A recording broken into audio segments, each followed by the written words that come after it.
To Plowman's Backyard. My name is Kendra and welcome to the Every Bit Gets Counts Challenge week 2 and 3. We've been canning a lot and processing a lot, as well as we've been freezing a lot.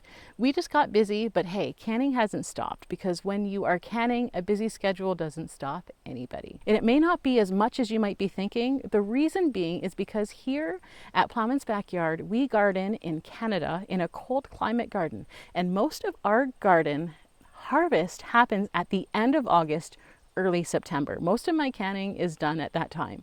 So having a lot to put away in the beginning of August is really rare for us. Most of our garden harvest tends to be in the fall, because that is really our best weather comes around the end of August. The nice hottest part of the summer is around that time in August. So it really pushes and gives our plants a good boost to get out some good crop that we can harvest. Let's go and let's see what we got done in the last couple weeks in our busy schedule, because who doesn't have a busy schedule? Let's go see what we got done and put away for those winter months. One of the first things we did within these couple weeks was we harvested more of our herbs. Particularly the parsley tends to grow a lot quicker than the rest of the herbs. So we harvested probably our 5th harvest of parsley, as well as we did do some more thyme, and we did some more basil. Herbs is one of the first things that are in the garden that we started from seed that we can harvest. Although in the beginning of the summer, we tend to do the perennial fruits that are available. But in this particular time of the year, a lot of putting away herbs for the winter is what we primarily do within these weeks. And then we get into our regular canning after this time.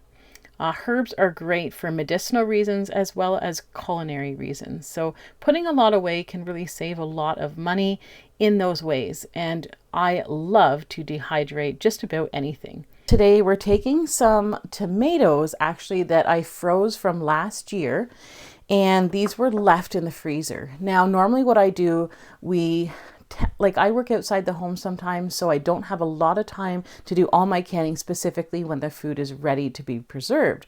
So what I like to do, especially with tomatoes, is freeze them ahead of time, because they're much easier to work with, much easier to peel, and I find it a little bit faster to work with when I'm canning. The other thing is, if I freeze them in the freezer, then I can go in the winter as I have the time and the ability, and I can go and periodically do some canning. It just opens up and frees up that time that I need. But there's a few tomatoes that I didn't get to last year, and I wanted to be able to clear out my freezer so that I have room to put stuff this year. So what I have is one bin left of frozen tomatoes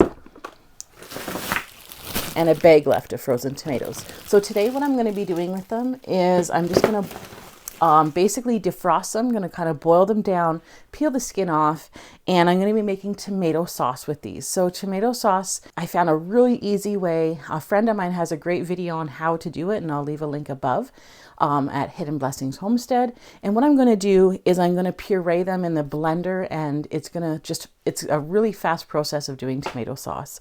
So that's what I'm going to be doing with these tomatoes. And with tomato sauce, it's so good because then you can go ahead, use the sauce. We love making homemade tomato soup, so that's what I'll be using most of this for. But also when you want to make your own sauce and you don't want to have to can it ahead of time, and you just want to, in the winter time, just create your own sauce that day, you can just grab a can of tomato sauce that you have canned yourself and create a nice spaghetti sauce or a nice sauce for a nice lasagna. And so that's what this is going to be for. I don't have a whole lot here, but I might get like 1 or 2 jars, possibly even 3 out of this. Got 5 beautiful zucchinis here, and we are going to get them into the freezer. I'm going to chop them up, skin and all, and put them in the freezer for winter use. This is only 5. We're hoping to get a lot more. My daughter's favorite soup is zucchini soup, and we tend to use a lot of these yellow ones. It's a nice, really creamy and smooth soup. So I'm just gonna get this and put this in the freezer, and these are probably going to give us at least 5 soups, which would probably last 2 or 3 days each. So that's lots of food here, hoping to get more. Another day, another dollar. So you want to make sure that you wash your produce always before using it. But we use the seeds and all for this, so I'm just gonna cut it down the middle. When I freeze things, I always like to just freeze them on a pan, put them in the freezer. That way they don't stick together and they're easier to separate when you're going to use them. And you know how fast zucchini grows and how easy it is to grow. So it's a really simple way to put some food away in your freezer. You can also dehydrate zucchini. I don't do a lot of that, but I've done some of it in the past. But we found that this really works out well for us. I'll have to sometimes show you our zucchini soup recipe. It's really simple to make. And basically we just boil this down with other vegetables, lots of onions, a couple carrots, and some seasonings. And it is one of our favorite soups. Now we grow a few different types of zucchini.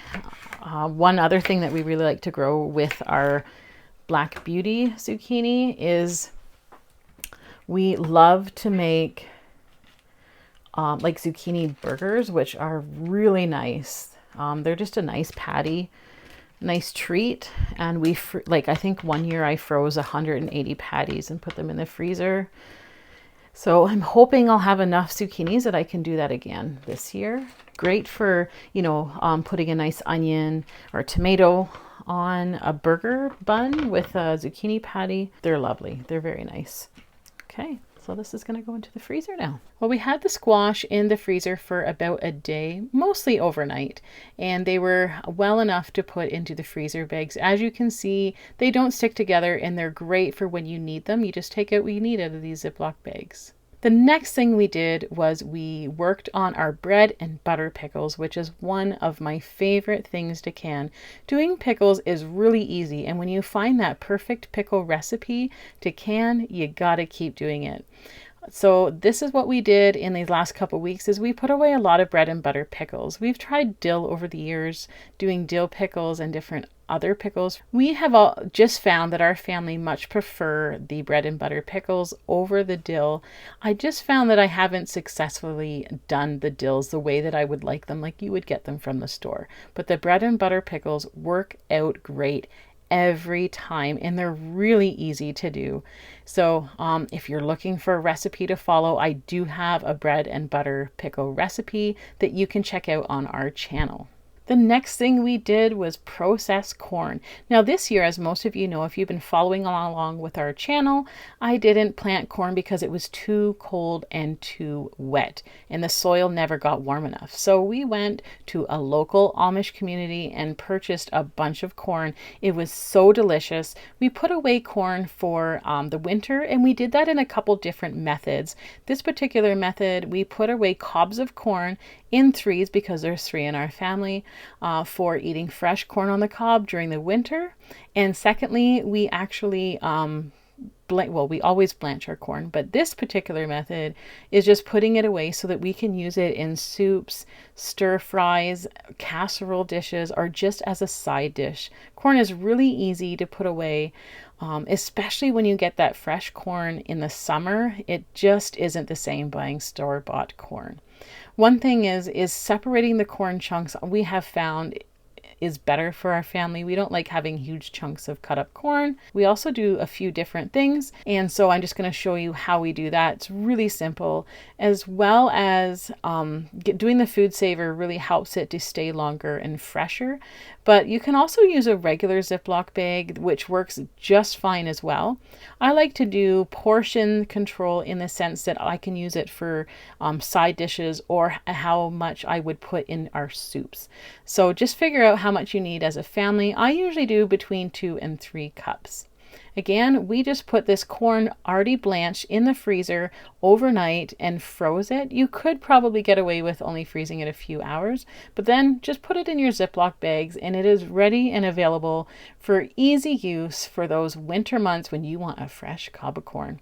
Well, thanks for joining week 2 and 3 of the Every Bit Gets Counts challenge. And don't forget to look forward to our next one where we have a lot more going on in these coming weeks.